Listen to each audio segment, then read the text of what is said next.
Hello everyone, welcome to the channel. मेरा नाम है अभिनव और आज हम स्टार्ट करने वाले हैं डेटा इंटरप्रिटेशन।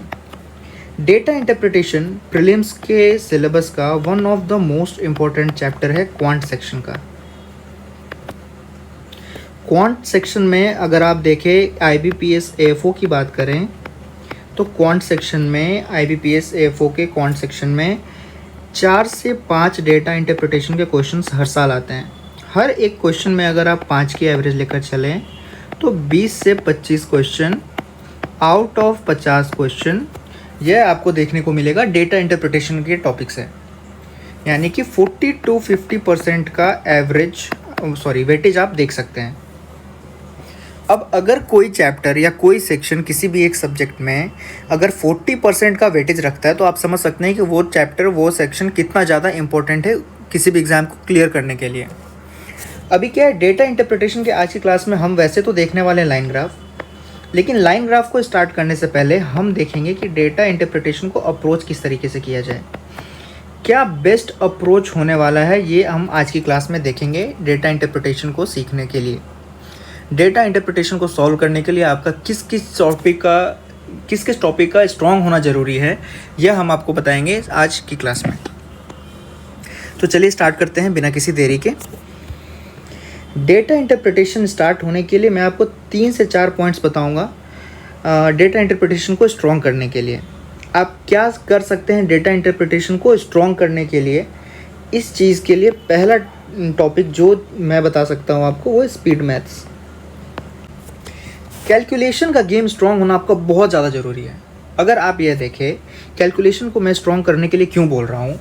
देखिए, अगर DI आप देखेंगे गौर से ना, तो अगर 20 क्वेश्चन आ रहा है अगर DI के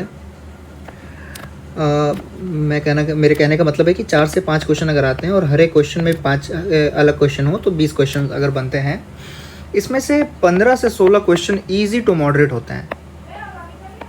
ईजी टू मॉडरेट, और ईजी टू मॉडरेट कहने का मेरा यह मतलब है कि कैलकुलेशन को अगर आप स्ट्रॉन्ग रखेंगे तो इस 15 से 16 क्वेश्चन को आप काफ़ी जल्दी सॉल्व कर सकते हैं। इसमें कुछ नहीं करना है। अगर आपका एडिशन, सब्सट्रैक्शन, मल्टीप्लिकेशन और डिवीज़न यह आपका स्ट्रॉन्ग है, इस चीज़ को अप्रोच करने का आपका तरीका सही है, तो आप डेटा इंटरप्रिटेशन के क्वेश्चंस को काफ़ी जल्दी सॉल्व कर सकते हैं। ऐसा मैं इसलिए कह रहा हूँ क्योंकि अगर 5 लाख बच्चे अगर पेपर देंगे ना, तो 4 से 4.5 लाख बच्चे डेटा इंटरप्रिटेशन के क्वेश्चंस को अगर आप दे दो कि लो ये क्वेश्चन है, इसको करना है, तो बिना पढ़े कर देंगे। बिना पढ़े कर देने का मतलब यह है कि अगर उनको अर्थमेटिक का बेसिक नॉलेज है तो वो डेटा इंटरप्रिटेशन को क्वेश्चन को आराम से कर देंगे, बशर्ते उनको समय ज़्यादा लगेगा। तो हमें क्या करना है, हमें उन 4-4.5 लाख बच्चों में एक्स्ट्रा एज लेने के लिए क्या करना होगा, अपने कैलकुलेशन को गेम को स्ट्रॉन्ग करना पड़ेगा। जितना ज़्यादा मेरा कैलकुलेशन स्ट्रॉन्ग होगा, DI पे पकड़ हमारी उतनी ज़्यादा मजबूत होगी। ठीक है, फॉर एग्जाम्पल अगर मैं आपसे कह दूँ 28 × 15, तो आपके मुँह पे होना चाहिए इसका आंसर 420 आएगा। क्यों? आपको यह पता होना चाहिए। ऐसा नहीं कि 28 × 15 करने के लिए पहले 1 से मल्टीप्लाई करेंगे, 5 से मल्टीप्लाई करेंगे, फिर 10th प्लेस पे 1 से मल्टीप्लाई करेंगे, 0, 2, 4 ऐड करके लिखेंगे। नहीं, ये करने का समय बहुत पहले चला गया है। अभी के टाइम में आपको किस तरीके से अप्रोच करना, देखिए जैसे आपको पता है 15 को हम 10 और 5 लिख सकते हैं। हाँ, 280 को 10 से मल्टीप्लाई 28 को 10 से मल्टीप्लाई करेंगे 280 बनेगा, और 5 से मल्टीप्लाई करेंगे तो यानी आधा बनेगा 140, ऐड करके 420 बनते हैं। ये हमारे मुंह पे होना चाहिए। Conventional method of addition, subtraction, multiplication and division, इससे आपको ऊपर आना होगा। अगर आप अभी भी कन्वेंशनल मेथड पे चल रहे हैं तो आप अपने DI के गेम को स्ट्रॉन्ग नहीं कर पाएंगे, और DI अगर आपका स्ट्रॉन्ग नहीं है, आप प्रीलिम्स में अटक जाएंगे क्वांट सेक्शन में। अगर आप DI मजबूत कर लेते हैं, क्वांट का एक मेजर पोर्शन आप मजबूत कर लेते हैं, तो आपको कोई रोक नहीं सकता आपको प्रीलिम्स को क्वालिफाई करने से। ठीक है, ये तो एक एग्जाम्पल दिया है मैंने। ठीक है, इसका मतलब ये है कि आपको एडिशन, सब्सट्रैक्शन, मल्टीप्लिकेशन और डिवीज़न, ये आपको मेंटल कैलकुलेशन होना चाहिए इस चीज़ के लिए। अगर मैं कह दूँ आपको 24 × 20, ये आप तुरंत कर लोगे। 24 × 15, ये आपका माइंड में होना चाहिए। क्यों? आपको पता है 24 को 10 से मल्टीप्लाई करेंगे 240 आएगा। 5 से मल्टीप्लाई करना है तो क्या करेंगे, 24 × 5 नहीं करेंगे, 240 का हाफ हम लिखेंगे, कितना, 120, आंसर आएगा 360। ये चीज़ मैं आपको लिख कर बता रहा हूँ इस वजह से, क्योंकि मुझे आपको समझाना है। ये चीज़ आपको दिमाग में करना है। 360 आपका आंसर मुंह पे आना चाहिए। ठीक है। दूसरी चीज़ जो हम देखेंगे स्पीड मैथ्स के बाद, दूसरी चीज़ जो हम देखने जा रहे हैं उसका मैं आपको बता दूं, परसेंटेज चेंज। परसेंटेज चेंज आपका स्ट्रांग होना चाहिए। क्यों?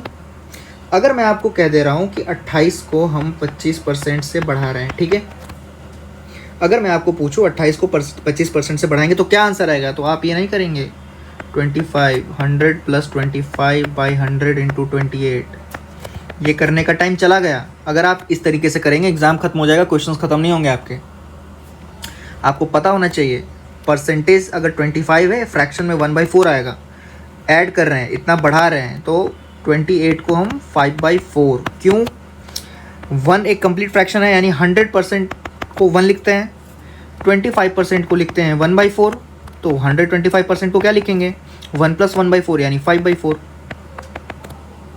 5/4 ऑफ 28 कितना आएगा?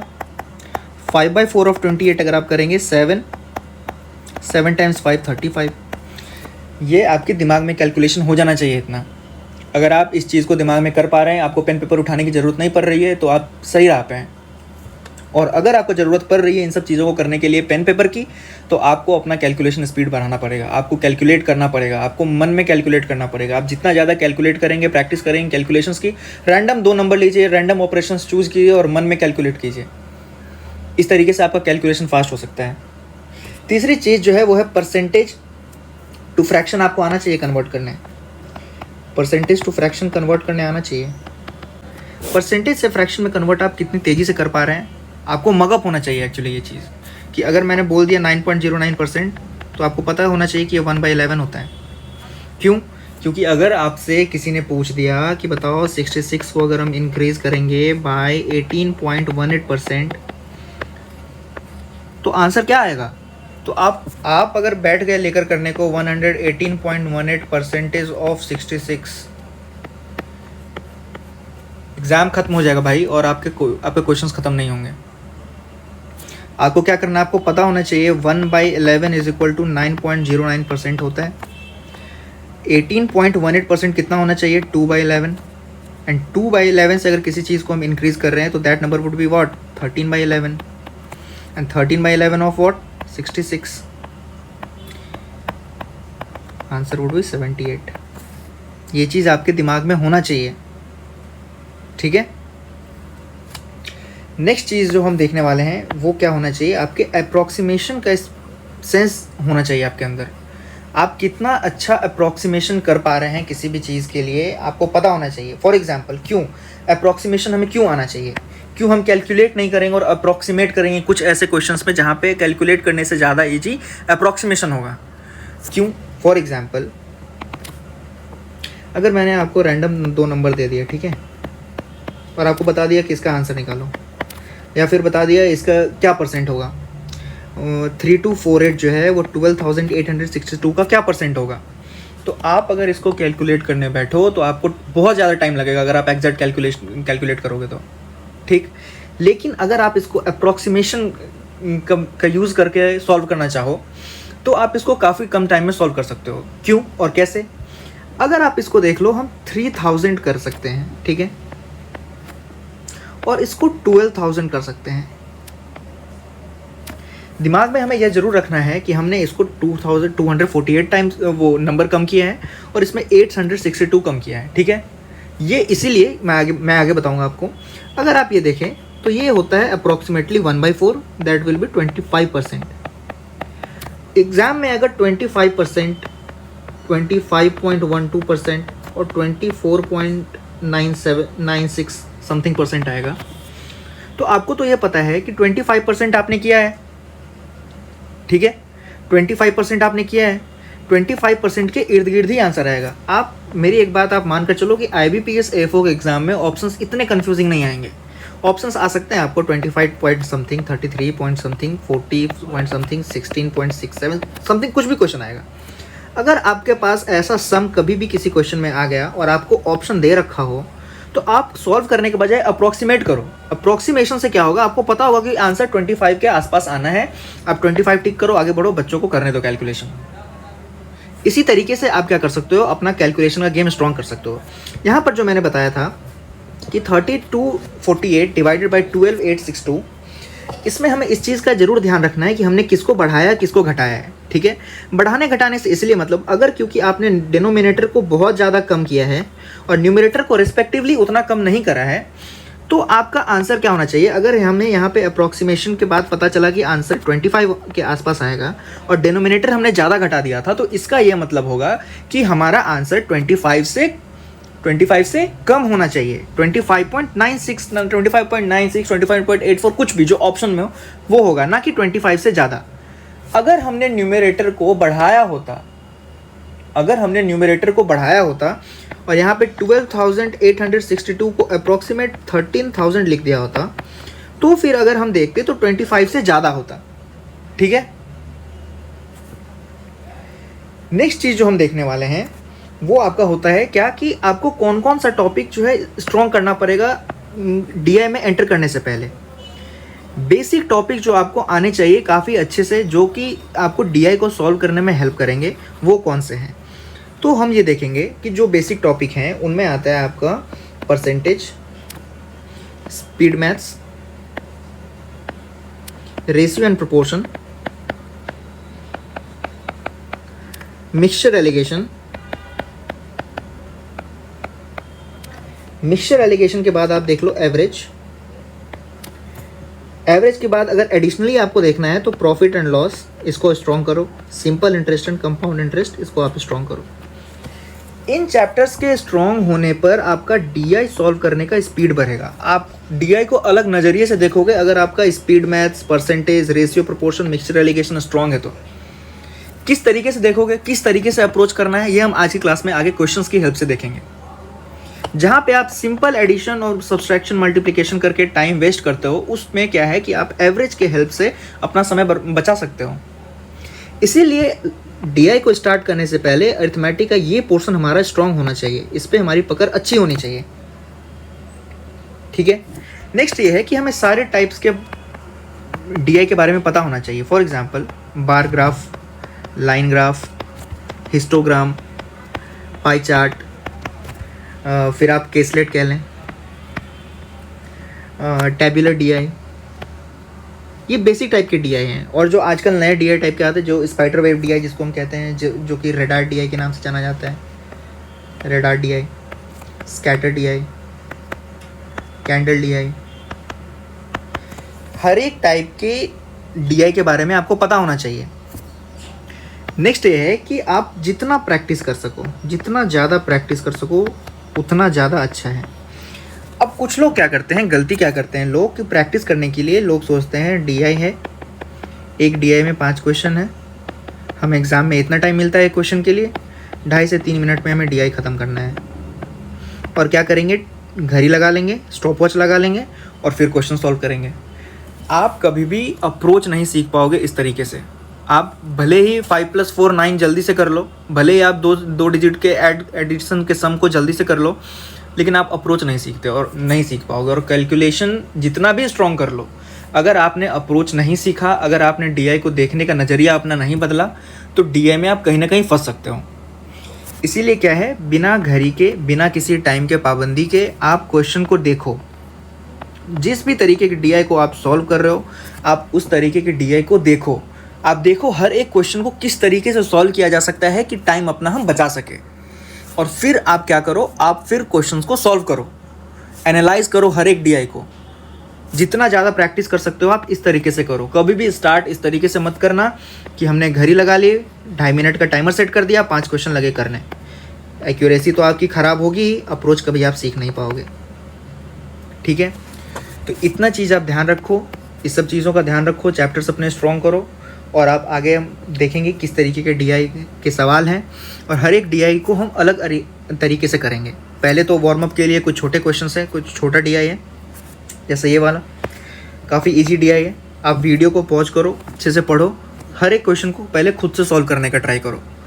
ठीक है, फिर वीडियो देखो, अगर आपको जो अप्रोच बताया गया है वो सही लगे, आप उसको यूज़ करो, आप उसको प्रैक्टिस करो उस अप्रोच को। ठीक है, तो चलिए शुरू करते हैं। फर्स्ट क्वेश्चन और जो फर्स्ट डीआई मेरा दे रखा है वो यह कह रहा है कि the following line graph gives the percentage of the number of candidates. पढ़ना बहुत अच्छे से, कोई भी DI आप सॉल्व कर रहे हो, DI में मोस्ट इंपॉर्टेंट जो चीज़ है वो है डेटा। डेटा किस चीज़ का दे रखा है, क्या दे रखा है। डेटा इंटरप्रिटेशन को सॉल्व करने के लिए सबसे ज़्यादा क्या है, केयरफुल रीडिंग। जितना जल्दी आप रीड करोगे उतना ज़्यादा आप क्या कर सकते हो, डेटा को मिसरीड करने की गलती। अगर आप केयरफुली पढ़ोगे तो आप क्या करोगे, डेटा को सही रीड करोगे। किस चीज़ का डेटा दे रखा है, percentage of the number of candidates. जल्दी जल्दी पढ़ने के चक्कर में अगर कहीं आप नंबर ऑफ कैंडिडेट्स याद रह गया, परसेंटेज आप भूल गए, पूरा डेटा खत्म, पूरा DI खत्म। इसलिए हमें क्या करना है, डेटा को ध्यान से पढ़ना है, क्वेश्चन जो दिया है वो उसको ध्यान से पढ़ना है। The following line graph gives the percentage of the number of candidates who qualified the examination out of total number of candidates who appeared for the examination over a period of 7 years from 1994 to 2000। ठीक है, 1994 से 2000 7 year का data जो है हमें दे रखा है। किस चीज़ का, परसेंटेज ऑफ कैंडिडेट्स क्वालिफाइड। ठीक है, आउट ऑफ टोटल कैंडिडेट्स। ठीक है, हमें क्या दे रखा है, ध्यान देना है, हमें दे रखा है परसेंटेज। कितना, 30% कैंडिडेट क्वालिफाई करते हैं 1994 में, सिमिलरली 50% 1995 में। Out of what, out of total number of candidates appeared for the examination. अब एक चीज़ और ध्यान देने की ज़रूरत है, अगर आप यहाँ देखें तो यहाँ पे 80% बच्चे क्वालिफाई कर रहे हैं, यहाँ पे भी 80% बच्चे क्वालिफाई कर रहे हैं। मगर आपसे अगर कोई पूछे कि 1998 में और 1999 में नंबर ऑफ स्टूडेंट्स क्वालिफाइड क्या सेम है, क्या सेम है? बहुत लोग कह रहे होंगे हाँ, बहुत लोग कह रहे होंगे ना।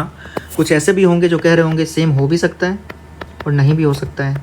और जो यह कह रहे हैं कि सेम हो भी सकता है और नहीं भी हो सकता है, वो बिल्कुल सही है। क्यों?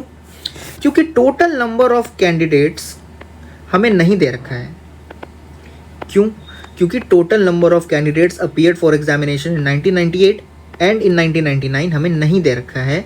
इसीलिए हम यह नहीं कह सकते हैं कि 1998 में जो कैंडिडेट्स क्वालिफाई हुए होंगे वो सेम होंगे या नहीं होंगे 1999 में जितने कैंडिडेट्स क्वालिफाई हुए होंगे उनसे। ठीक है, अगर 1998 और 1999 में नंबर ऑफ कैंडिडेट्स यानी टोटल नंबर ऑफ कैंडिडेट्स जो अपीयर हुए हैं वो अगर सेम होगा तो number of candidates qualified the examination will be same. और अगर कैंडिडेट जितने अपीयर हुए हैं वो सेम नहीं है तो number of candidates that have qualified the examination will not be same. ठीक है, तो हमें ध्यान रखना है कि डेटा किस तरीके का दिया हुआ है, डेटा का नेचर क्या है, कितना वेरी कर रहा है और डेटा किस चीज़ का दिया हुआ, परसेंटेज का दिया हुआ है या टोटल नंबर का दिया हुआ है। नंबर का भी देखेंगे तो हमें ध्यान देना है कि नंबर ऑफ क्वालिफाइड दिया हुआ है या नंबर ऑफ अपीयर्ड दे रखा है। ठीक है, हम इतनी सारी चीज़ों को ध्यान रखना है और डेटा को रीड करके फिर आगे क्वेश्चंस को सॉल्व करना है। तो पहला क्वेश्चन जो है वो यह कह रहा है, difference between the percentage of candidates qualified to appear was maximum in which of the following pairs of years. ध्यान से पढ़ेंगे तो क्वेश्चन कुछ नहीं है, क्वेश्चन को देखकर हमको सॉल्व करना पड़ेगा। क्वेश्चन ये पूछ रहा है परसेंटेज ऑफ कैंडिडेट्स क्वालिफाइड। हमें क्या करना है, परसेंटेज ऑफ क्वालिफाइड कैंडिडेट्स का डेटा दिमाग में रखना है और सॉल्व करना है। देखिए डेटा दे किस चीज़ का रहा है, परसेंटेज का डेटा दे रखा है। और अगर परसेंटेज का डेटा दे रखा है और परसेंटेज ऑफ कैंडिडेट्स के बारे में ये पूछ रहा है तो सॉल्व करने का तो ज़रूरत ही नहीं पड़ेगा हमें। अगर सॉल्व करना ही नहीं पड़े तो डेटा को देखकर हम आंसर कर सकते हैं। क्या कह रहा है, difference between the percentage of candidates qualified to appear was maximum पूछ रहा है in which of the following pair of years. पहला ऑप्शन क्या है, 1994 एंड 95। अगर हम देखें डिफरेंस कितने का है, 20% का। नेक्स्ट है 1997 1998। ठीक है, देख के बता सकते हैं 30% का है।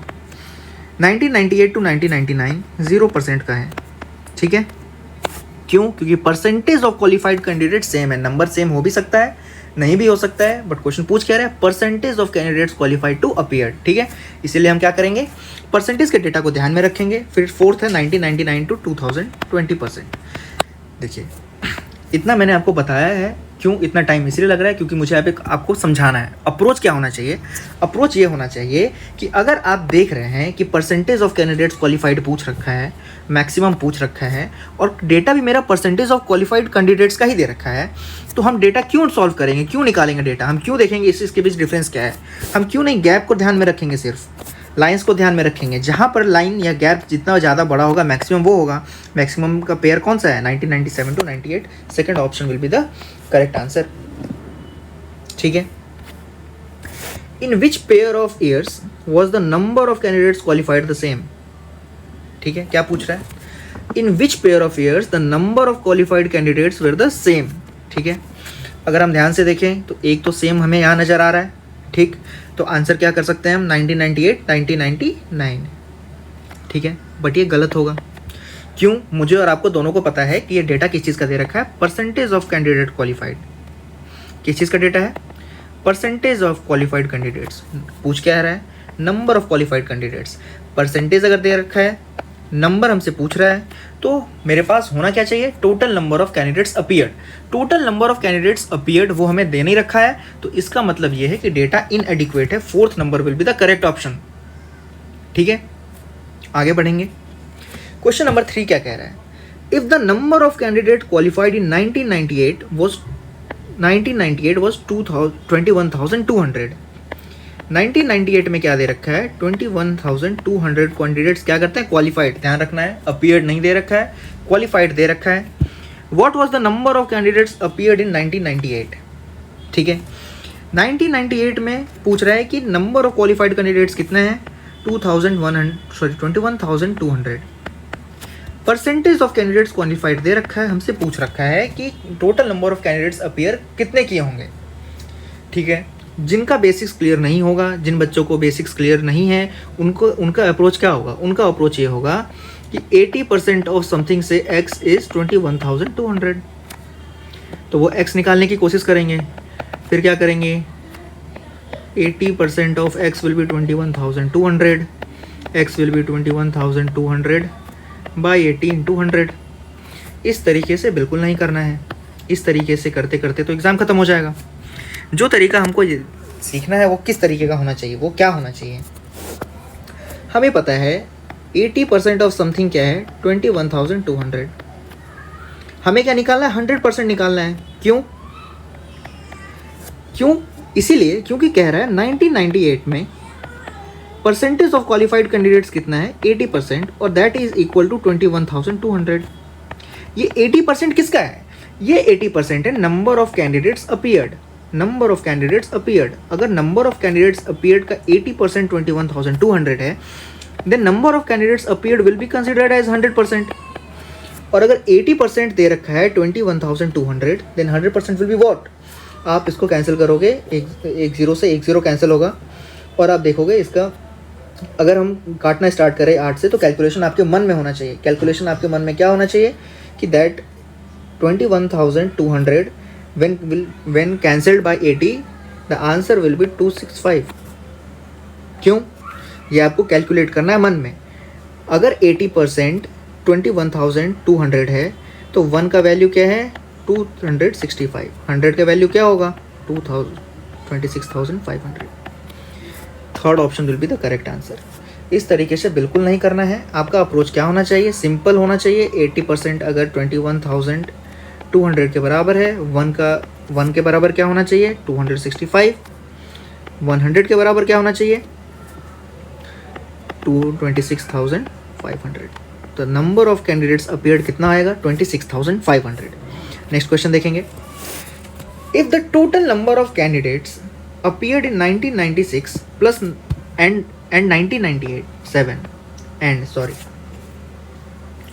if the total number of candidates appeared in 1996 and 1997 together was 47,400, then the total number of candidates qualified in these 2 years together was। ठीक है, हमसे क्या कह रहा है कि 1996 एंड 1997 इस 2 ईयर में जो total number of candidates appeared हुए उनका सम क्या है? 47,400। क्या है? Total number of candidates appeared क्या है? 47,400। अगर 47,400 टोटल नंबर ऑफ अपीयर्ड है, किनका? 2 सालों का, किसी 1 साल का नहीं, 2 साल का, तो पूछा total number of candidates qualified in these 2 years together was. आप इसका आंसर कर सकते हो क्या? नहीं कर सकते। क्यों? क्योंकि परसेंटेज ऑफ कैंडिडेट्स क्वालिफाइड क्या है? 60% है 19 से 96 में, 50% है 1997 में सेपरेटली। आपको नहीं पता कि 1997 में 47,400 में से कितने बच्चे क्वालिफाई की अपीयर हुए थे 1996 में, और 1997 में कितने बच्चे अपीयर हुए थे। अगर आपको इनका डेटा पता नहीं है तो आप 60% और 50% किसका कैलकुलेट करोगे। आप इसको इस तरीके से सोच सकते हो कि अगर आपके और आपके भाई या बहन के पास कुल मिलाकर 100 रुपये हैं और किसी ने पूछ लिया, अगर कुल मिलाकर आपने 20 रुपये खर्चे और किसी को यह नहीं पता है कि आपके भाई के पास और आपके पास पैसे कितने हैं, कुल मिलाकर 100 हैं, 20 खर्च हुए तो कुल मिलाकर बचेंगे कितने, 80, ये सबको पता है। लेकिन आपके भाई के पास और आपके पास कितने पैसे बचे ये आपको कोई तीसरा नहीं बता पाएगा। क्यों? क्योंकि किसी तीसरे को यह नहीं पता है कि आपके और आपके भाई के पास कितने पैसे थे सेपरेटली। उस तरीके से हमें यह नहीं पता कि 1996 में कितने कैंडिडेट्स अपीयर हुए और 1997 में कितने कैंडिडेट्स अपीयर हुए। अगर हमें इसका डेटा सेपरेटली पता नहीं है तो परसेंटेज निकाल किस चीज़ का पाएंगे, किसी चीज़ का नहीं। तो डेटा क्या है, इनएडिक्वेट है। किसी क्वेश्चन में हमें ज़्यादा दिमाग लगाने की ज़रूरत ही नहीं है। हमें पता होता है, फिर भी हम ज़्यादा दिमाग लगाते हैं। इस चक्कर में हम कभी कभी गलती कर बैठते हैं। यहाँ पर क्या होगा, डेटा इनएडिक्वेट। ठीक है, फिफ्थ क्वेश्चन हम देखेंगे। फिफ्थ क्वेश्चन क्या कह रहा है?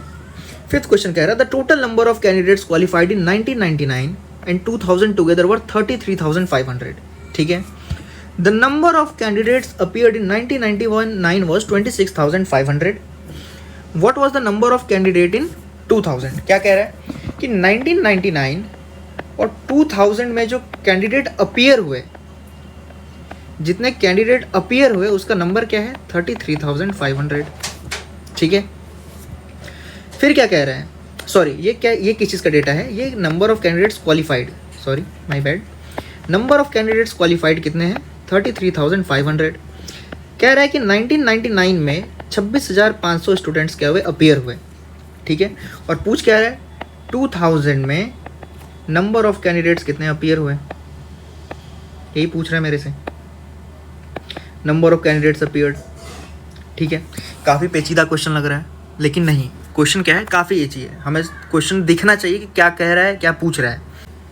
हमारा अप्रोच क्या होना चाहिए, आप देखें यहाँ पे कि 1999 में डेटा किस चीज़ का दे रखा है, 26,500 जो डेटा दे रखा है वो है किस चीज़ का, total number of candidates appeared. तो उस टोटल नंबर ऑफ कैंडिडेट्स जो अपीयर हुए उनके डेटा को हम 100% मानेंगे। 100% का वैल्यू अगर 26,500 दे रखा है, और फिर हम ये देखते हैं कि number of candidates, percentage of candidates qualify कितने किए, 80%। 80% अगर कैंडिडेट क्वालिफाई कर रहा है तो 80%, अगर 100% 26,500 है तो 80% will be what, 265 into 8। Calculate किस तरीके से करेंगे, देखिए कन्वेंशनल तरीके से बिल्कुल कैलकुलेट नहीं करेंगे। कैलकुलेशन का तरीका क्या होना चाहिए, 200 इंटू 8 1600, 60 इंटू 4 480, 5 8 ज़ा 40। ठीक है, आंसर क्या आएगा, 2120, एंड क्योंकि 80% है तो 21,200। ठीक है, कैलकुलेशन क्या होना चाहिए मेरा, इस तरीके से होना चाहिए कि जिससे मेरा टाइम बचे। अगर 100% का वैल्यू 26,500 है तो 80% का वैल्यू क्या आएगा, 21,200। ठीक है, 21,200 क्या हो गया, number of candidates qualified, in year 1999। 1999 में 21,200 क्वालिफाई हुए हैं। टोटल कितना है, 99 में कितना आ गया, 21,200। टोटल कितना है, 33,500। 2000 में कितने आएंगे, 2000 में 33,500 माइनस 21,200, दैट विल बी 12,300। 12,300 क्या है, number of candidates qualified, and percentage of candidates qualified कितना है, 60%, यानी 60% is equal to 12,300। The number of candidates appeared कितने होंगे, 100%। ठीक है, अगर 60% 12,300 है तो 1% विल बी वॉट, 1205। ठीक है, and 100% will be what, 20500। Question किस तरीके से सॉल्व करना आपको पता चला, 20500 will be the correct answer. ठीक है, अप्रोच मेरा किस तरीके का होना चाहिए, परसेंटेज हमारा स्ट्रांग होना चाहिए, कैलकुलेशन हमारा स्ट्रांग होना चाहिए, मल्टीप्लिकेशन के नए नए तरीके हमें आने चाहिए। कौन सा तरीका फास्टेस्ट है हमें उसको अप्लाई करना होगा, और फिर हम क्वेश्चन को जल्दी सॉल्व कर सकते हैं। ठीक है। अगर कन्वेंशनल तरीके से आप चलते रहेंगे आपका कोई DI कभी स्ट्रॉन्ग नहीं हो पाएगा, आपको नए तरीके अपनाने ही पड़ेंगे, क्वेश्चन को प्रैक्टिस करना ही पड़ेगा, ठीक है। चलिए नेक्स्ट क्वेश्चन की ओर बढ़ते हैं। काफ़ी इजी DI है, सॉल्व करना सब सॉल्व कर देंगे, ठीक है। सब कोई सॉल्व कर सकता है इस DI को। मैटर क्या करता है कि आप कितना फास्ट कर सकते हैं, आप कितना ज़्यादा टाइम बचा सकते हैं, जिसको आप आगे किसी और क्वेश्चन में इन्वेस्ट कर पाएंगे, ठीक है। क्वेश्चन क्या दे रखा है? क्वेश्चन दे रखा है data related to the number of candidates appearing for an entrance test from various cities in lakh, ठीक है, इन लैख, ठीक है। और क्वेश्चन पूछ क्या रहा है? पूछ रहा है what is the respective ratio of the number of candidates appearing for the entrance test from city A in 2013 and city E in same year. क्या दे रखा है? 6 सिटीज़ के बारे में दे रखा है, ABCDE एंड F। क्या दे रखा है? Data related to number of candidates appearing for an entrance test from various cities, ठीक है। लाख में क्वेश्चन नंबर दे रखा है, यानी ये 30 नहीं है, 30 लाख है, ठीक है। ये 40 नहीं है, 40 lakhs है, ठीक है। क्वेश्चन क्या पूछ रहा है? रेशियो पूछ रहा है। Ratio of number of candidates appearing for the entrance test from city A, city A in 2013 city A क्या है? 40। City E in same year, city E in same year 2013 में सिटी ई में क्या है? 37.5। क्वेश्चन तो हर कोई सॉल्व कर लेगा, क्वेश्चन हर कोई सॉल्व कर लेगा। आप तरीका से आप अगर इसको 5 से काटने लग जाओगे, पॉइंट में आंसर आएगा, फिर उसको मल्टीप्लाई करोगे, डिवाइड करोगे, कोई फर्क नहीं पड़ता है। कहीं भी आप देखो 5 है लास्ट में यूनिट प्लेस में, उसको 2 से मल्टीप्लाई करके 0 कर दो। जब तक 0 ना हो तब तक मल्टीप्लाई करो, ठीक है। यहाँ पे अगर आप 2 से मल्टीप्लाई करते हो ये आएगा 80, यहाँ पे 2 से मल्टीप्लाई करते हो ये आएगा 75, ठीक है। दिख रहा है मेरे को? 16 5 80, 15 5 75, answer will B 16:15। Third option will be the correct answer, ठीक है। हमें 40 और 37.5 तो कोई भी देख रहा है, डेटा हमें मिल गया। निकालना क्या है? रेशियो। 40:37.5 आंसर है नहीं। हमें क्या करना है? डेटा को जितना ज़्यादा सिंपल बना सकते हैं उतना ज़्यादा सिंपल बनाना है। अगर हम डेटा को सिंपल बना पाते हैं तो फिर हम आंसर तुरंत निकाल पाएंगे, ठीक है। नेक्स्ट क्वेश्चन की ओर बढ़ते हैं। सी क्वेश्चन नंबर 7 क्या कह रहा है? What is the average number of candidates appearing for the entrance test from all cities together in 2012। 2012 कहने का मतलब ये रेड वाला डेटा, ठीक है। हमसे यह पूछ रहा है कि average number of candidates appearing, ठीक है। बहुत बेसिक क्वेश्चन है। एक एवरेज का क्वेश्चन अगर आप क्लास 4 के बच्चे को दे दो वो भी सॉल्व कर देगा ये क्वेश्चन। फिर क्या मतलब बनता है IBPS को इस क्वेश्चन को पूछने के लिए, ठीक है। ऐसा तो है नहीं कि ये क्वेश्चन मैंने खुद बनाया है। IBPS क्लर्क के मेंस में 2015 में ये क्वेश्चन आया हुआ था, ठीक है। IBPS आपसे अगर ये क्वेश्चन पूछ रही है तो इसमें आपके वो स्किल को टेस्ट करना चाहती है, ना कि आपके कैलकुलेशन की स्पीड को, ठीक है। आप एवरेज किस तरीके से निकाल सकते हो? कुछ बच्चे क्या करेंगे? कुछ बच्चे इस तरीके से करेंगे, पहले 30, फिर 32.5, फिर करेंगे 25, फिर क्या करेंगे 35, फिर क्या करेंगे 30, फिर क्या करेंगे 27.5, फिर इस सबको ऐड करने के बाद 6 से डिवाइड करेंगे, तब बताएंगे कि ये एवरेज है, ठीक। इस तरीके से अगर करते रहेंगे तो काफ़ी ज़्यादा टाइम वेस्ट होगा, आप DI कभी स्ट्रॉन्ग कर नहीं पाएंगे। फिर हम क्या कर सकते हैं? फिर हम कर क्या सकते हैं? हम क्वेश्चन में जो डेटा दे रखा है उसको विजुअली कितना अच्छा आप ऑब्जर्व कर सकते हैं। गेम फिर इस तरीके से आ जाता है। विजुअली ऑब्जर्व करने का मतलब क्या है? आप डेटा देखें किस तरीके का है। डेटा क्या है? डेटा रिवॉल्व हो रहा है या 30 के अराउंड, हम मीन मान के चलेंगे 30, ठीक है, ठीक। फिर क्या हम देखेंगे? डेटा कैंसिल कैसे करना है। दो आप अगर देखेंगे, अगर आप देखें यहाँ पे तो 2 डेटा तो ऐसे हैं जो खुद 30 है। अगर डेविएशन हम 2 डेटा का निकालें तो कुछ नहीं आएगा, 0 आएगा। हम फिर यहाँ से क्या कैलकुलेट करेंगे? डेविएशन। मीन हम मान के चल रहे हैं कितना है 30, तो एवरेज अगर हमको निकालना है हम क्या देखेंगे? डेविएशन कितना आ रहा है। तो डेविएशन क्या होगा? 30 प्लस जितना डेविएशन होगा वो हम कैलकुलेट करेंगे। 30 से डेविएट कितना कर रहा है? ये 2 डेटा, 0 डेविएशन है इस 2 डेटा का। नेक्स्ट देखेंगे 2 पेयर ऑफ डेटा, फिर हम सेलेक्ट करेंगे इस डेटा और इस डेटा का अगर हम डेविएशन देखें क्या 30 से, तो ये डेटा का डेविएशन क्या है? -5, और इस डेटा का डेविएशन क्या है? +5। डेविएशन क्या हो जाएगा 2 पेयर ऑफ डेटा का? 0। पेयर का डेविएशन क्या आएगा? 0। नेक्स्ट हम क्या देखेंगे, 2 पेयर ऑफ डेटा और बचे हैं, उनका हम देख लेते हैं। 2 पेयर ऑफ डेटा जो है ये और ये, डेविएशन क्या आएगा दोनों पेयर ऑफ डेटा का, इसका डेविएशन क्या है +2.5, इसका डेविएशन क्या है -2.5। टोटल डेविएशन क्या आ गया हमारा, टोटल डेविएशन आ गया हमारा 0। अगर हमारा टोटल डेविएशन 0 है तो एवरेज क्या आएगा 30 + 0 यानी 30 lakhs will be the answer. Question सिर्फ और सिर्फ देखने से सॉल्व हो जाएगा, ये पेन और पेपर उठाने की ज़रूरत नहीं पड़ेगी, हमें डेटा कैलकुलेट करने का कोई ज़रूरत नहीं है। सिर्फ अगर आपका विजुअल ऑब्जर्वेशन करना आपको आता है तो आप देख सकते हो यहाँ पे टोटल डेविएशन पेयर्स में क्या हो रहा है, एक का जो डेविएशन है वो दूसरे का को कैंसिल आउट कर रहा है। पेयर्स में हम देखेंगे 30 के अराउंड डेटा रिवॉल्व कर रहा था, ठीक है, इसीलिए हमने 30 को मीन सेलेक्ट किया है। फिर वहाँ से हमने क्या किया, डेटा को डेविएशन कैलकुलेट किया। फिर वहाँ से कैसे, विजुअली देखकर, विजुअली हमने उसको ऑब्जर्व करा, ठीक है। इस तरीके से हम क्या कर सकते हैं, अप्रोच कर सकते हैं किसी एक लाइन ग्राफ की डीआई को। लाइन ग्राफ काफ़ी इजी डीआई होता है, ठीक है। कैलकुलेशन में अपने आप को फंसाने से अच्छा है विजुअली ऑब्जर्व करें डेटा को, आदत डालें इस चीज़ की, ठीक है। और फिर क्या होगा, आप इस तरीके से देख पाएंगे डीआई को। आगे बढ़ते हैं। नेक्स्ट क्वेश्चन क्या कह रहा है, the number of candidates appearing for the entrance test from city D in year 2013 is what % more than the number of candidates appearing for the entrance test from city C in same year, यानी 2013 में। क्या कह रहा है, the number of candidates appearing for entrance test from city D से जितने candidates appear कर रहे हैं एग्जामिनेशन के लिए 2013 में, वो what % more than the number of candidates appearing for the entrance test from city C in the same year. वो सेम ईयर यानी 2013 में सिटी सी में जितने कैंडिडेट्स अपियर कर रहे हैं उससे कितना % ज़्यादा है, ठीक है। हम देखते हैं 2013 में सिटी डी में कितने लोग हैं अपियर कर रहे हैं, 35, ठीक। फिर क्या है, सिटी सी में सेम ईयर में कितने कैंडिडेट कर रहे हैं, सिटी सी में सेम ईयर में आ रहे हैं 32.5 लाख कैंडिडेट, ठीक है। हमें क्या देखना है, व्हाट %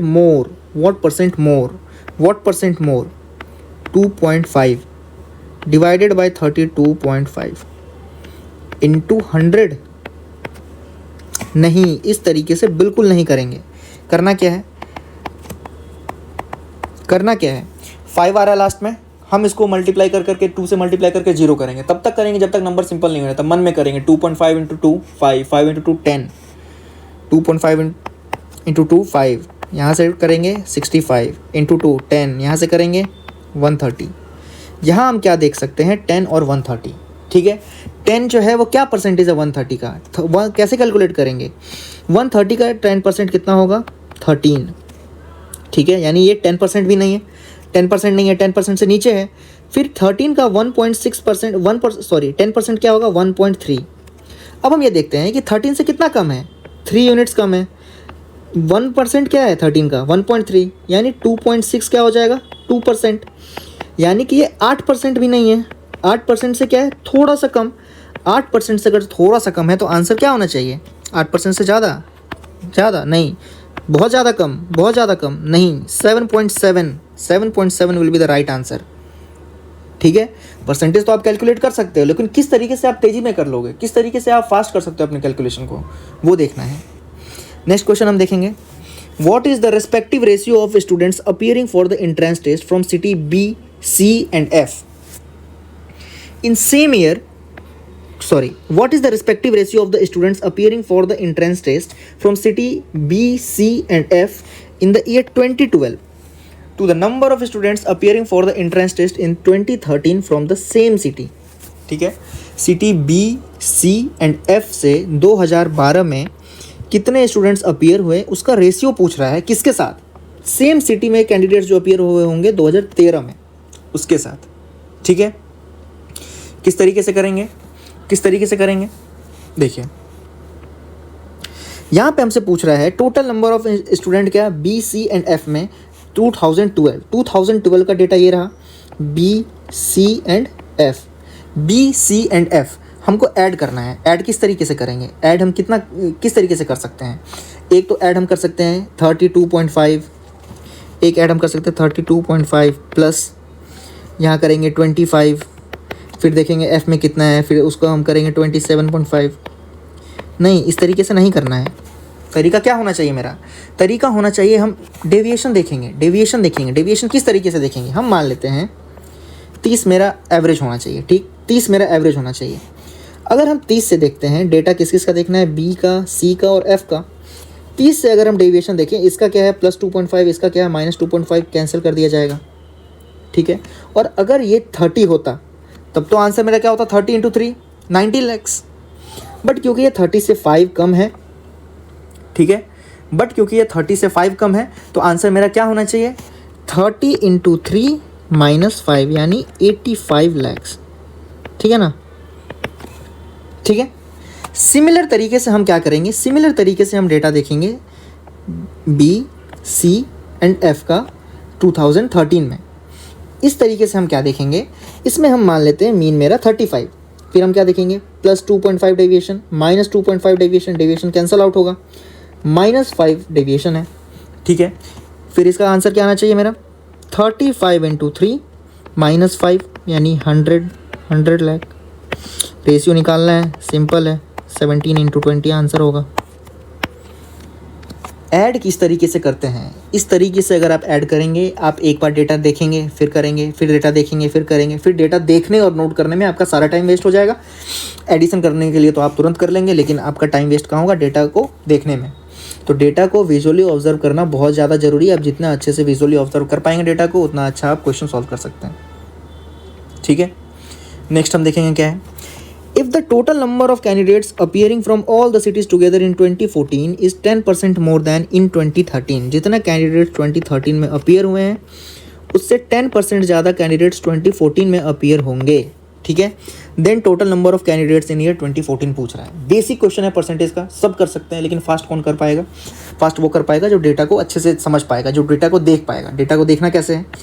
डेटा को हम किस तरीके से देखेंगे? देखिए 2013 में टोटल नंबर ऑफ कैंडिडेट्स कितना है?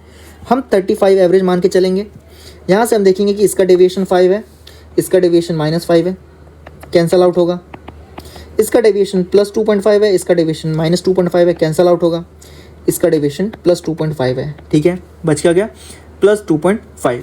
तो टोटल नंबर ऑफ कैंडिडेट्स क्या हो जाएंगे? टोटल नंबर कैंडिडेट्स क्या हो जाएंगे 2013 में?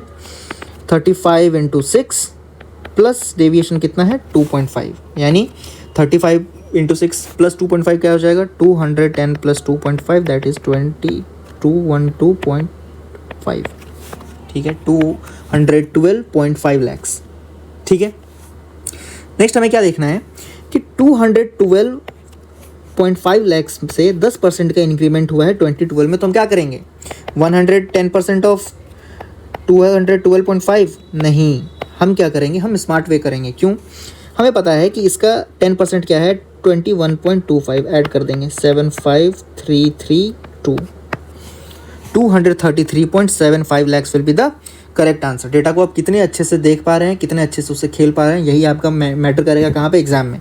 किस तरीके से आप डेटा को देख पा रहे हैं। अगर आप ऐड करने में यहाँ टाइम लगाएंगे, कुछ बच्चे क्या करेंगे? इस तरीके से ऐड करेंगे, टाइम बचाएंगे, दूसरे क्वेश्चन में लगाएंगे, ठीक है। टाइम आप कहाँ बचा सकते हैं, आपको इस चीज़ पर ध्यान देना है, और ये चीज़ कैसे आएगा? प्रैक्टिस करने से। नेक्स्ट DI देखते हैं। नेक्स्ट DI क्या कह रहा है? What is the ratio of total number of product sold by company A and B together in 2012 to the total number of product sold by these two company together in 2015। Basically ये ratio का question है, ठीक है। Basically क्या है? Ratio का question है। मैं आपको यह भी बता दूं कि ये क्वेश्चन IBPS क्लर्क मेंस 2017 का क्वेश्चन है, ठीक है। सिर्फ और सिर्फ डेटा से हमें खेलना है, डेटा को देखना है, उसके बाद आंसर कर देना है, ठीक है। A and B together they क्या रखा है हमें? ये पहले देखना होगा। नंबर ऑफ प्रोडक्ट्स दे रखा है sold by company A and company B during 6 years. ये क्या है? Number of product sold, number of products sold, ठीक। और ये क्या है? ईयर। क्या कह रहा है? 2012 में कंपनी A और कंपनी B ने कुल मिलाकर कितने प्रोडक्ट बेचे? 2012 में कंपनी A और कंपनी B ने कुल मिलाकर कितने बेचे? 280, 200 यानी 480, ठीक। सिमिलरली 2015 में दोनों कंपनी ने कितने बेचे? 2015 में हम देखेंगे कितने बेचे दोनों ने? 380, 420 यानी 800। कैंसिल आउट करो, कितना? 3:5 will be the right answer, ठीक है। बेसिक DI है, कैलकुलेशन फास्ट होना चाहिए। नेक्स्ट क्वेश्चन पे आएंगे। Out of the total number of products sold by company A and B together in 2011 only 20% are defected. What is the total number of defected product sold by company A and B together in 2011? 2011 में जितने भी products company ए और company B ने मिलकर बेचे हैं उसमें से 20% प्रोडक्ट्स डिफेक्टेड हैं। तो पूछ रहा है total number of defected products क्या होंगे। 2011 में बेचे कितने हैं? 160 प्लस 480, टोटल क्या होना चाहिए? 640। 640 का 20% पूछ रहा है मेरे से। 10% will be what? 64। 2% will be 20% will be what? 128 will be the correct answer. ठीक है, बहुत बेसिक दिया है। नेक्स्ट क्वेश्चन करते हैं। The number of product sold by company A in 2014 is what percent of number of product sold by company B in 2013? ठीक है, number of product sold by company A in 2014 क्या है? हमको पता है कितना है। Number of product sold by company A in 2014 कितना है? 180। वो is what percent of number of product sold by company B in 2013? Company B ने 2013 में कितना किया है? 300। दिखने से पता चल रहा है क्या आंसर क्या होना चाहिए? 6/10। 6/10 दैट विल बी 60%। ठीक है, कोई डाउट नहीं होना चाहिए। अगर आपको किसी क्वेश्चन में डाउट है आप पूछ सकते हो कमेंट सेक्शन में। नेक्स्ट 14th नंबर क्वेश्चन क्या कह रहा है? The number of product sold by company B increase by what percent in 2014 from 2011? Company B ने जितने प्रोडक्ट्स बेचे हैं वो कितना परसेंट इंक्रीज हुआ है फ्रॉम 2011 टू 2014? 2011 में कंपनी बी ने कितने प्रोडक्ट्स बेचे? 480। 2014 में कितने बेच रहा है? 2014 में वो कर रहा है सेल 560। इंक्रीमेंट कितना का है? इंक्रीमेंट है 80 का। आंसर क्या आएगा? 1/6 दैट इज 16.67%। ये क्वेश्चन क्या कह रहा है? What is the difference between, difference पूछ रहा है, total number of products sold by company B in 2011, 2012 and 2016 together and the total number of products sold by company A in 2011, 2012 and 2013 together. ठीक है, हम देखते हैं company B in 2011, company B in 2011, 2012 and 2016 क्या data है? 480, 200, 680 plus 520 that is 80 20 100, 6 5 1100 that is 1200। Company A in 2011, company A in 2011, 2012 and 2013 data क्या है? 380, 160 and 280, 380, 280, 160। किस तरीके से कर सकते हैं? 3 2 5 1 6, 600, 80 80 60, 80 80 160, 60 240, sorry 220 that will be 820। Difference क्या होना चाहिए? डिफरेंस आना चाहिए 280 दैट इज 280। ठीक है, जितना फास्ट आप कैलकुलेट कर पाओगे उतना ज़्यादा ये क्वेश्चन को आप जल्दी कर सकते हो। बहुत इजी क्वेश्चन था। नेक्स्ट क्वेश्चन की ओर बढ़ेंगे। ये नया डीआई है। डीआई क्या दे रहा है? डीआई डेटा दे रखा है cost of 3 different fruits that is guava, grapes and apple in rupees per KG in 5 different cities कौन से हैं? Jalandhar, Delhi, Chandigarh, Hoshiarpur and Ropar. Cost of fruit क्या है? दे रखा है वाई एक्सिस पे। हमसे क्या पूछ रहा है? In which city is the difference between the cost of 1 kg of apple and cost of 1 kg of guava the second lowest? इस तरीके के क्वेश्चन में बच्चे काफ़ी टाइम वेस्ट कर देते हैं क्या करने? डिफरेंस निकालने के चक्कर में। ठीक है, हमें क्या करना है? हमें विजुअली ऑब्जर्व करना है जो डेटा दे रखा है उसको। विजुअली ऑब्जर्व किस तरीके से कर सकते हैं? हम काफ़ी कुछ एलिमिनेट कर पाएंगे देख कर। कैसे? किसके बीच का डिफरेंस पूछ रहा है? गुआवा एंड एप्पल के बीच में, गुआवा एंड एप्पल के बीच में, यानी रेड एंड ब्लैक वाले लाइन के बीच में। हम डिफरेंस देखते हैं गैप कितने का है। जलंधर में गैप है इतने का, विजुअली हमें देखना है। विजुअली दिल्ली में गैप कितने का है? इतने का। चंडीगढ़ में कितने का है? इतना का है। होशियारपुर में कितना है? इतना। रोपड़ में कितना है? इतना। अगर हम देख कर बताना पाएँ, अगर हम देख कर बताना चाहें तो हम देख कर बता सकते हैं कि जलंधर, चंडीगढ़ और होशियारपुर ये तो लोएस्ट या सेकंड लोएस्ट नहीं है। 2 के बीच में कन्फ्यूज़न हो सकता है, रोपड़ एंड दिल्ली। रोपड़ एंड दिल्ली के बीच में कन्फ्यूजन हो सकता है, लेकिन आप ठीक से देखेंगे, अगर आप ध्यान से देखेंगे तो आपको पता चलेगा कि रोपड़ जो है लोएस्ट है एंड दिल्ली जो है वो हमारा सेकंड लोएस्ट है। और अगर आपको फिर भी कंफ्यूजन हो जा रहा है, अगर डेटा काफ़ी क्लोज हैं, तो अगर आप 3 ऑप्शन एलिमिनेट कर दे रहे हैं और 2 ऑप्शन बच पा रहा है, तो आप 2 ऑप्शन को काफ़ी जल्दी कैलकुलेट कर सकते हैं। 5 ऑप्शन कैलकुलेट करने से बढ़िया क्या है, 2 ऑप्शन कैलकुलेट करना। यहाँ क्या है, डेटा थोड़ा वाइडली स्प्रेड है, ठीक है, लाइन्स हमें क्लियर दिख रहे हैं। बट अगर एग्जाम में लाइन्स आपको क्लियर ना दिखे, विजुअली आप बढ़िया से क्लियर ना कर पाओ 2 डेटा के बीच में, तो आप दोनों को कैलकुलेट कर लो। आंसर क्या आएगा यहाँ पे, दिल्ली। विजुअली देख कर हमको क्या करना है, निकाल लेना है। हमें डिफरेंस अगर कैलकुलेट करने पर आ गए तो काफ़ी ज़्यादा दिक्कत होगी, क्योंकि हर एक डेटा को देखोगे या फिर नोट करोगे बुक में, फिर कंप्यूटर स्क्रीन पे देखोगे, फिर नोट करोगे, टाइम वेस्ट होगा। विजुअली ऑब्जर्व करो, डेटा को एलिमिनेट करो, फिर जो बच जाए उसको कैलकुलेट कर लो, ठीक है। नेक्स्ट क्वेश्चन देखेंगे। नेक्स्ट क्वेश्चन क्या कह रहा है, the cost of 1 kg of guava in Jalandhar is approximately what % of cost of 2 kg of grapes in Chandigarh, ठीक है। प्राइस तो हमें दे रखा है, 1 kg of guava in Jalandhar will be what, 60 rupees, and 2 kg of grapes in Chandigarh will be what? 2 kg of grapes in Chandigarh will be 180. Answer will be what? 33.33%. That is 4th number will be the correct answer. ठीक है, आगे बढ़ते हैं। What total amount will Ram pay to the shopkeeper for purchasing 3 kg of apples and 2 kg of guava in Delhi? ठीक है, दिल्ली में हम क्या देखेंगे, गुआवा कितना परचेज कर रहा है, 2, that is 180 plus 3 kgs of apple. 3 kgs of apple will be what, 130 into 3, 390। Answer क्या आना चाहिए मेरा, 705, 570, 570 will be the correct answer. Next question देखेंगे। नेक्स्ट क्वेश्चन ये कह रहा है कि Ravinder had to purchase 45 kg of grapes from Hoshiarpur, ठीक है। Shopkeeper gave him a discount of 4% per kg। What amount did he pay to the shopkeeper after discount? 45 kg grapes खरीदने हैं, कहाँ से, होशियारपुर से। होशियारपुर में ग्रेप्स का रेट क्या है, होशियारपुर में ग्रेप्स का रेट है ये, दैट इज़ 190। शॉपकीपर ने डिस्काउंट कितना दिया, 4% पर kg, ठीक है। तो रविंदर को कितने पैसे पे करने पड़ेंगे आफ्टर द डिस्काउंट, ठीक है। आफ्टर द डिस्काउंट कितने पैसे पे करने पड़ेंगे, अगर कन्वेंशनल मेथड से जाएं, दैट इज़ 190 को मल्टीप्लाई करेंगे 40 से, तो टोटल कॉस्ट आएगा, ठीक है। फिर उसमें क्या करेंगे, 4% कैलकुलेट करेंगे of what, of 190 into 45। Then हम इसको क्या करेंगे, माइनस करेंगे, तब हम आंसर आएगा मेरा। कभी नहीं कर पाएंगे हम टाइम पे, हमेशा टाइम ज़्यादा लगेगा, टाइम वेस्ट होगा। तो हम इसको किस तरीके से अप्रोच कर सकते हैं, इसको हम 2 तरीके से अप्रोच कर सकते हैं बेसिकली। पहला तरीका क्या होना चाहिए, पहला तरीका देखिए क्या है, टोटल कॉस्ट क्या होना है, 190 इंटू 45, ठीक है।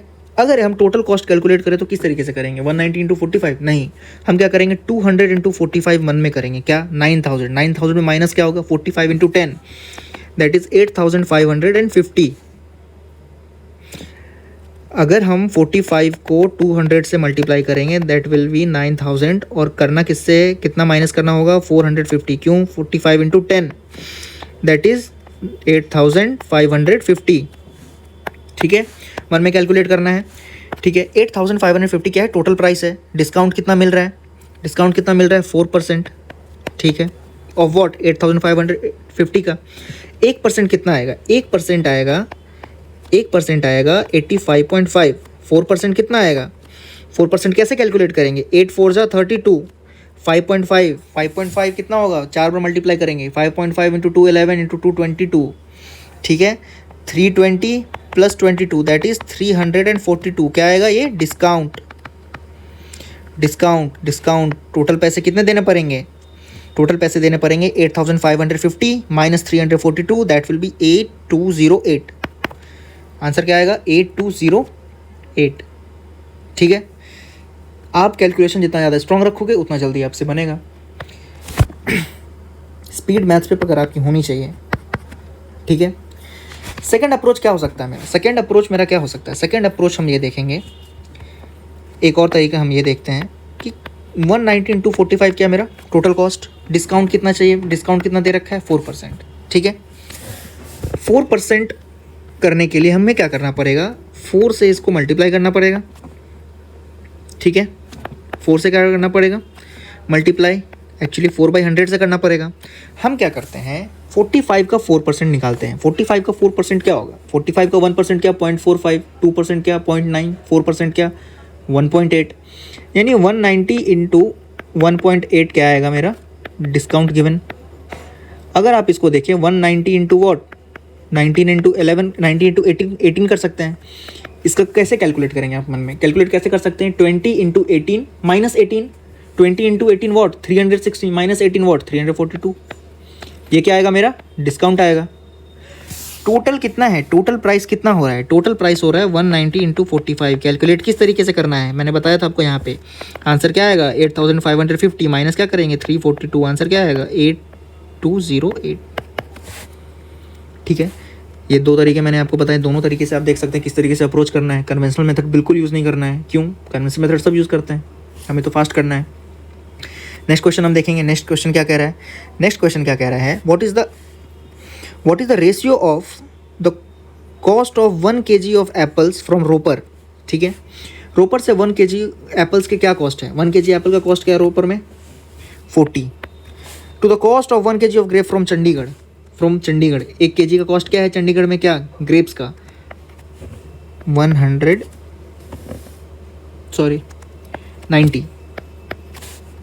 4:9 विल बी करेक्ट आंसर।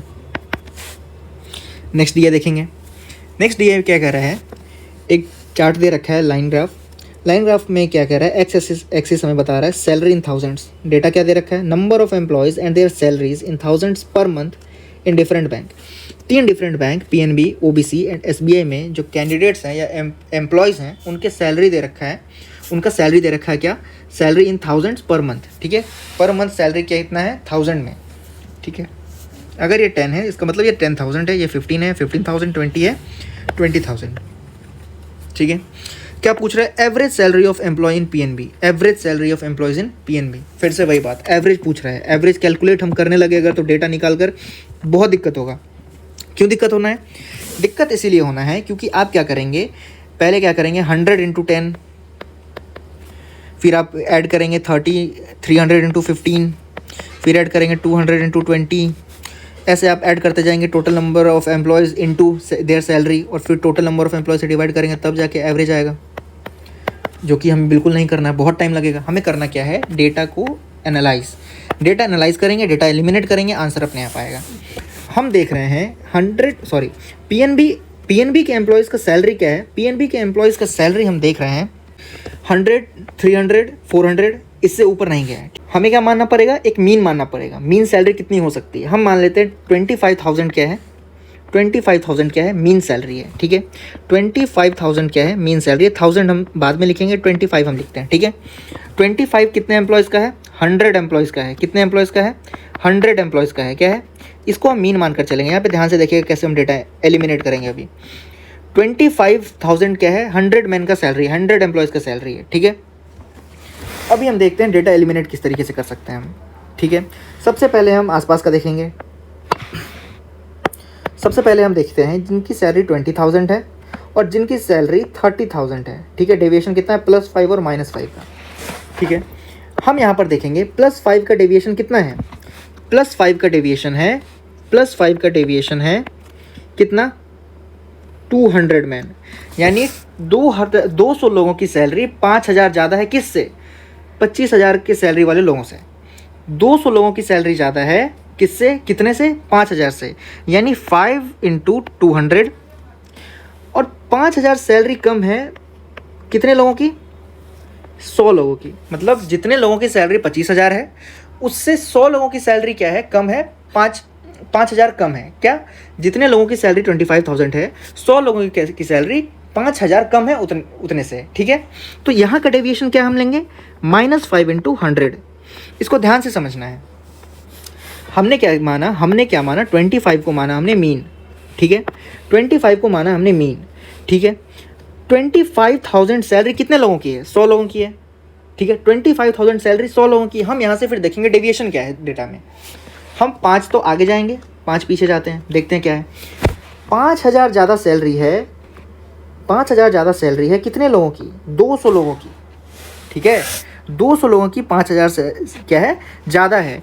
इसका नेट डेविएशन कितना होगा कैसे निकालेंगे फिर 5,000 अगर हमने ज़्यादा देखा है 5,000 कम भी आएंगे। फिर यहाँ पे क्या है 5,000 सैलरी क्या है कम है 100 लोगों की -5 इंटू 100 टोटल नेट डेविएशन क्या हो गया है 5 इंटू 100। ठीक है नेक्स्ट हम देखेंगे आगे वाले डेटाज को। आगे वाले डेटाज में हम आएंगे फिर तो हम देखते हैं एक इस डेटा को, ठीक है, और एक 35 वाले डेटा को, यानी 10,000 ज़्यादा 10,000 कम। 10,000 कम कितने लोगों का है?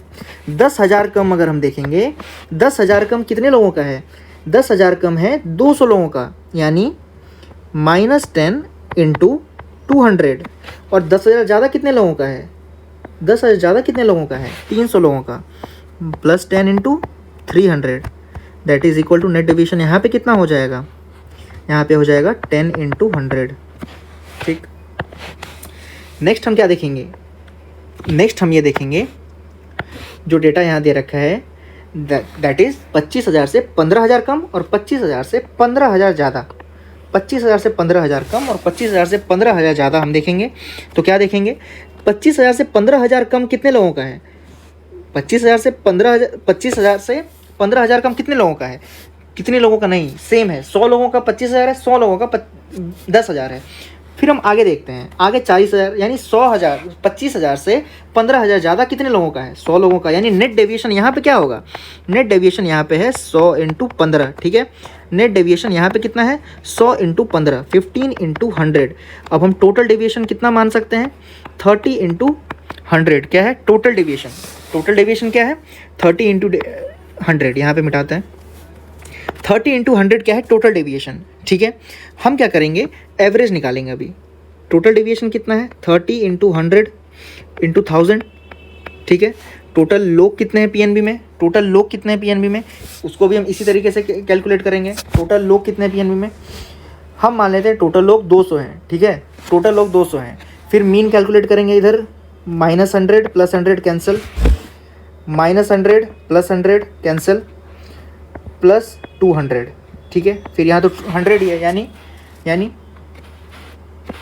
200 × 7 और प्लस क्या? 200 × 7 प्लस क्या? 200 दैट इज़ 1600 टोटल कैंडिडेट्स हैं। अगर 1600 टोटल एम्प्लॉयज़ हैं तो डेविएशन क्या आ जाएगा? नेट डेविएशन कितना आएगा? 30 × 100 × 1000 divide by 1600 that is equal to 1875। आप इसको कैलकुलेट करेंगे, इसका आंसर आएगा 1875, ठीक है। 1875 क्या है? Total deviation. हमने मीन क्या माना था? हमने क्या माना था? मीन सैलरी 25,000, डेविएशन कितना है? +1875। टोटल सैलरी कितना होने वाला है? टोटल सैलरी होने वाला है 75862, ठीक है। 26,875 दैट इज़ नन। 3 से 4 लाइन में क्वेश्चन सॉल्व हो जाएगा अगर आपको डेटा देखना आ गया तो। अगर आपको ये तरीका समझ में नहीं आ रहा है, वीडियो को 2 से 4 बार देखें। वीडियो को 2 से 4 बार देखने के बाद आपको समझ आने लगेगा। आप ये देख पाएंगे कि किस तरीके से हम नेट डेविएशन निकाल रहे हैं। पेयर में नेट डेविएशन निकाल रहे हैं, ठीक है। पेयर में क्यों निकाल रहे हैं? ईजी पड़ रहा है। अगर आप हर एक इंडिविजुअल सैलरी ग्रेड का अगर आप निकालेंगे तो भी आप निकाल सकते हैं। अगर आप पेयर में निकालेंगे तो ईजी पड़ेगा, ठीक है। नेक्स्ट क्वेश्चन की ओर बढ़ते हैं। नेक्स्ट क्वेश्चन क्या कह रहा है?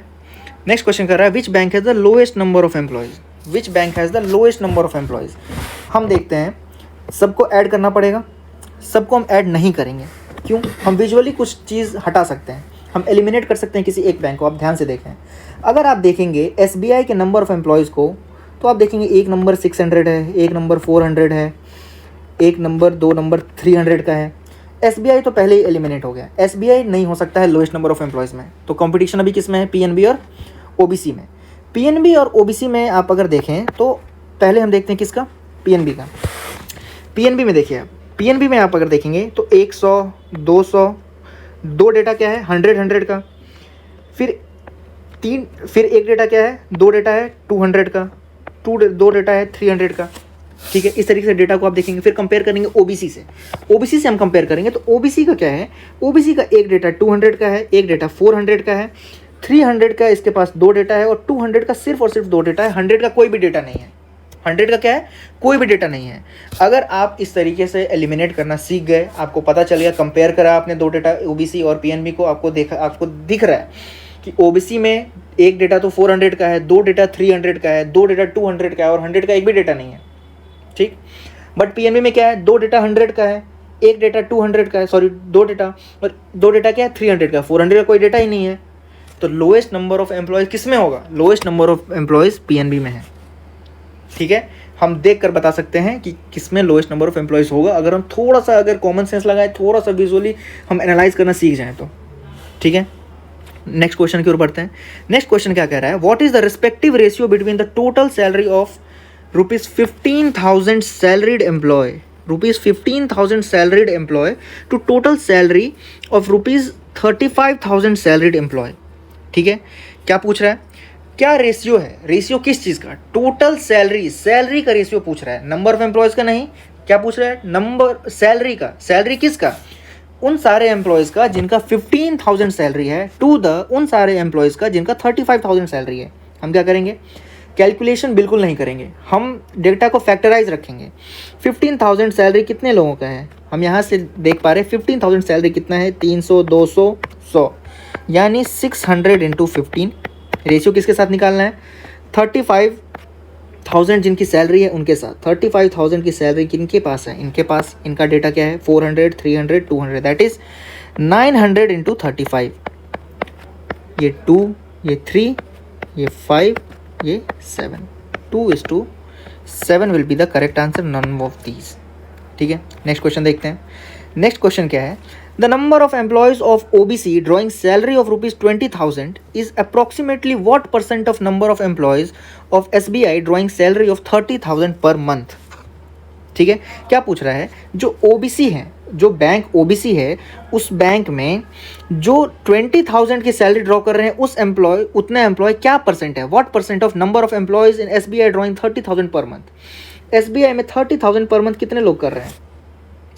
एसबीआई में 30,000 पर मंथ कर रहे हैं 600 लोग। ठीक है, यहाँ हमने लिखा 600। अब हम ये देखेंगे ओबीसी में, बैंक ओबीसी में 20,000 कितने लोग ड्रॉ कर रहे हैं? यहाँ लिखेंगे हम 400। हम क्लियर देख पा रहे हैं कि ये जो है 2/3 है किसका? 600 का, यानी answer will be what? 66% out. 2/3 into 100 is what? 66.67%। Okay, next question क्या है? नेक्स्ट क्वेश्चन है total salary of ₹20,000 salaried employee is what percent of total salary of 25,000 salaried employee. ठीक है, टोटल सैलरी पूछ रहा है कितने? 20,000 की सैलरी वाले जो लोग हैं उनकी टोटल सैलरी कितने परसेंट है? किसके? 25,000 सैलरी वाले जो एम्प्लॉयज़ हैं टोटल, उनकी सैलरी के। ठीक है, हम क्या करेंगे? देखेंगे 20,000 के सेगमेंट में कितने लोगों की सैलरी है। 20,000 के सेगमेंट में कितने लोगों की सैलरी है? 4 3 7 2 9, 900 इंटू 20, ठीक, बाई 25,000 के सेगमेंट में कितने लोगों की सैलरी है? 25,000 के सेगमेंट में 4 3 7 1 8, 800 इंटू 25। ठीक, क्लियर दिख रहा है क्या? 4 5 2 9/10, दैट इज परसेंटेज कितना? 90%। ठीक है, आज के लिए इतना ही। हर एक क्वेश्चन जो है वो प्रीवियस ईयर क्वेश्चन था। आप यह देख सकते हैं क्वेश्चन काफ़ी ज़्यादा हार्ड नहीं होता है, मॉडरेट क्वेश्चन है, काफ़ी बेसिक क्वेश्चंस भी थे, क्वेश्चन ज़्यादा कैलकुलेटिव नहीं है। अगर हम कन्वेंशनल अप्रोच लगाएंगे तो कैलकुलेटिव लगेगा, लेकिन अगर हम विजुअली एनालाइज करना सीख लें, एवरेज को अपना स्ट्रॉन्ग रखें, स्पीड मैथ स्ट्रॉन्ग रखें और डेटा एलिमिनेट करना जानते हो, तो हम तुरंत डेटा को एलिमिनेट करके क्वेश्चन सॉल्व कर सकते हैं। ठीक है, और इस तरीके से हम अपना DI अप्रोच कर सकते हैं लाइन ग्राफ। कमेंट करके ज़रूर बताएं कि आपको लेक्चर ये कैसा लगा, और यह भी बताएं कि आपको नेक्स्ट लेक्चर कौन से टॉपिक पे चाहिए।